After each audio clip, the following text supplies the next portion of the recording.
Originalmente lo planifiqué, a ver, cuando lo escribí era, bueno, los personajes van a ser narrados en la acción, los vamos a ver en sus ambientes naturales, pero no tenía ni idea de cómo le iba a hacer, o sea, cómo iba a llegar, ¿no? O sea, y había mil maneras de contar, cuando uno cuenta el pasado, bueno, mil maneras de representarlo.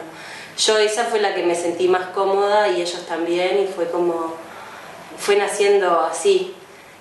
Después también tenía, yo qué sé, por ejemplo, no sé, hay una historia de amor donde obviamente el protagonista, el hombre de la historia de amor nunca se iba a animar a aparecer, entonces bueno, ahí invitamos a un estudiante de teatro que hiciera el rol de, ¿no? Como para recrear aquello y tal, un poco la idea era apelar a la memoria emotiva de ellos, porque incluso desde la palabra, ¿qué te dice que lo que te están contando realmente sucedió, más o menos? O sea, nuestra misma memoria, ¿no? ¿Qué trampas nos hace o no? Y los hombres que van al prostíbulo, ¿son verdaderos usuarios del prostíbulo? Sí, los invitó Elisa, la madama. Yo obviamente le dije, Elisa, no sé quién traer, ¿no? ¿Cómo hacemos? Y me dice, no te preocupes, yo me encargo. Y invitó a sus parroquianos que fueron y participaron encantados. ¿Y no tuvieron ningún pudor en aparecer haciendo de ellos mismos? No, en realidad fueron al boliche sabiendo que se iba a filmar, viendo las luces, la pantalla, la cámara, todo. Y no, yo creo que en definitiva también en el interior, como que, no sé, hay ciertos pacaterismos que son más de repente de la ciudad o de la sociedad durante el día y que de repente no viven con eso ellos tampoco, ¿no? Que tampoco les preocupa demasiado aparecer o no aparecer si van al boliche de noche. Mirá vos. Bueno, hay mucho humor en la película. ¿Eso fue algo que lo habías pensado o fue algo premeditado? Yo creo que surge del vínculo que tenemos, ¿no? O sea, no sé, siempre hubo como con cualquiera de ellos un vínculo de mucha simpatía, mucha risa, diálogo. Y bueno, y hay cosas pintorescas y grotescas que te hacen reír y a ellos también, ¿no? Reírse de sí mismos, reírse con. Y me parece que eso también se ve reflejado en la película, sí, sin dudas. Yo me acuerdo de la primera escena que en el cine era todo el mundo riéndose, matándose, digo, cuando llegan empiezan a mostrar las películas. Y no sé, me cuesta, o sea, eso está guionizado. Sí, sí, todo fue guionado en la película. O sea, no todo, casi todo, pero yo lo primero que hice cuando la investigación fue entender qué pasó paso a paso, ¿no? O sea, tuve un año entero yendo a entrevistarme con ellos, entrevistas en profundidad con cada uno de los personajes que me contaran de todo de su vida, desde el proveedor de películas porno para Elisa, que sucede hasta el día de hoy, ¿no? Hasta lo que pasó específicamente en el Bellavista. Entonces está siempre ese juego entre pasado y presente.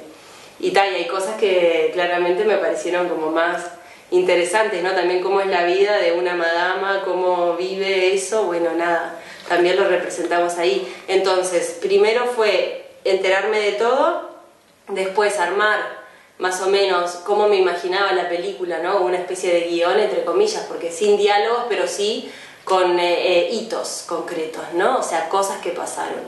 Y entonces también fui a hacer visita de locaciones, a ver dónde íbamos a filmar, por ejemplo el partido de fútbol, bueno, cuál era la cancha donde jugaban siempre, bueno, la cancha de Rampla, allí fuimos a la cancha, definimos que iba a ser esa, ¿no? Todo así.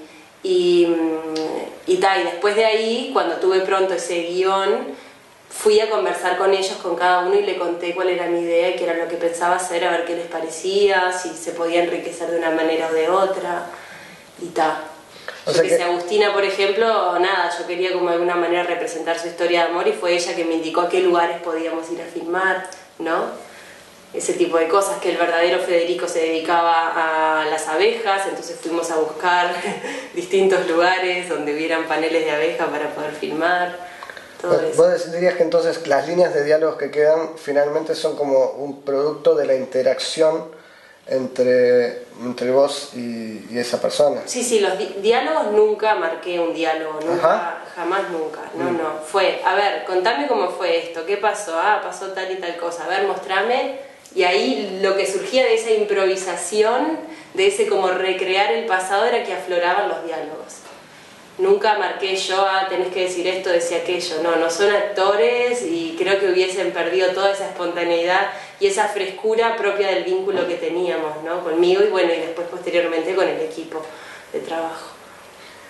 Y desde un comienzo querías mostrar como esa visión global, como dando las razones de cada una de las personas, ¿o tenías capaz una visión más sesgada del asunto? No, yo como que de alguna manera desde un comienzo podía entender hasta el más malo de la película. Sí, tampoco sabía mucho, ahora, claro, sí creo que de la misma investigación fue como fueron emergiendo los temas de los que me interesaba hablar, ¿no? Que pasan por el prejuicio y por cómo se sufre, ¿no? En un pueblo chico eso, el prejuicio. Y bueno, y en definitiva también la necesidad que todos tenemos de amar y de ser amados y de ser aceptados, ¿no? Y eso sí se fue dando desde la investigación, pero la visión sesgada de malos y buenos nunca la tuve, ¿no? Y creo que todos en su medida son víctimas y victimarios. Está claro que creo que siempre las últimas víctimas son las travestis, eso sí, no tengo dudas, porque también son los más frágiles, los más desfavorecidos, son los que quedaron en la calle. Y bueno, nada, eso también siempre lo supe, ¿no? Pero de ahí a decir malos y buenos me parece que la realidad es como un poco más compleja que eso. Seguro. ¿Y cómo fue la recepción en Durazno? Fue increíble.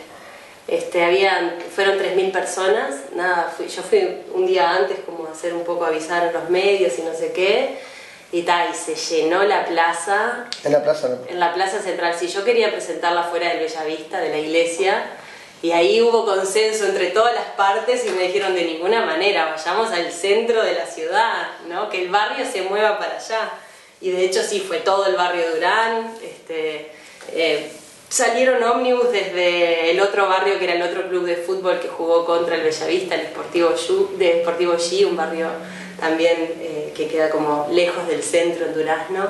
Fue una organización increíble y estuvo buenísimo porque después de la proyección, o sea, todo lo que sucedió en esa proyección fue impresionante, ¿no? Diálogos de gente, ningún grito desubicado tampoco hacia las travestis, ellas que llegaron con sus mejores ropas, se sentaron adelante, ellas que durante el día se esconden, esa noche todo Durazno no tuvo más remedio que escucharlas, ¿no?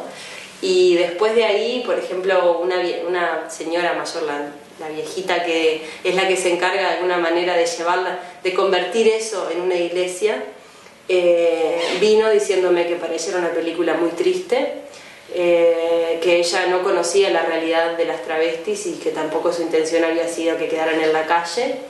Entonces vino Agustina, una de las protagonistas, y dialogaron entre ellas y Agustina la terminó como diciendo, bueno, la vida sigue, no sé qué, pero bueno, fue como muy lindo también ese primer encuentro entre dos mundos que conviven hasta en el mismo barrio pero que nunca se encontraron y nunca llegaron a interactuar, ¿no? El Patón, que es el personaje, el hilo conductor de alguna manera, porque es el que fue el directivo del club, el que se encarga de echar de ahí al prostíbulo y que después se apropia del lugar y se lo da a la iglesia, me dijo que bueno, que él seguía pensando que había obrado bien, pero que se iba a tener que cuidar cómo hablaba. Porque vino un vecino y le dijo, bueno, mira, yo te tengo que decir algo, yo tengo un hijo que es homosexual y para mí mi hijo no es ningún enfermo, ningún loco. Y él me dijo, pero vos te das cuenta, un vecino que yo respeto mucho, ¿no? Como que de alguna manera la misma sociedad también se animó a decirle cosas, a hacerle frente, cosa que nunca había hecho, claro, ¿no? Que él siempre se pasa haciendo chistes, que los trolos, que los no sé qué, y nunca nadie le dijo nada, y como que esa impunidad de alguna manera se revirtió en la película, ¿no? Sí, esa impunidad incluso se ve en la película porque él dice, lo dice, y sin ningún pudor. Sin ningún pudor, ¿no?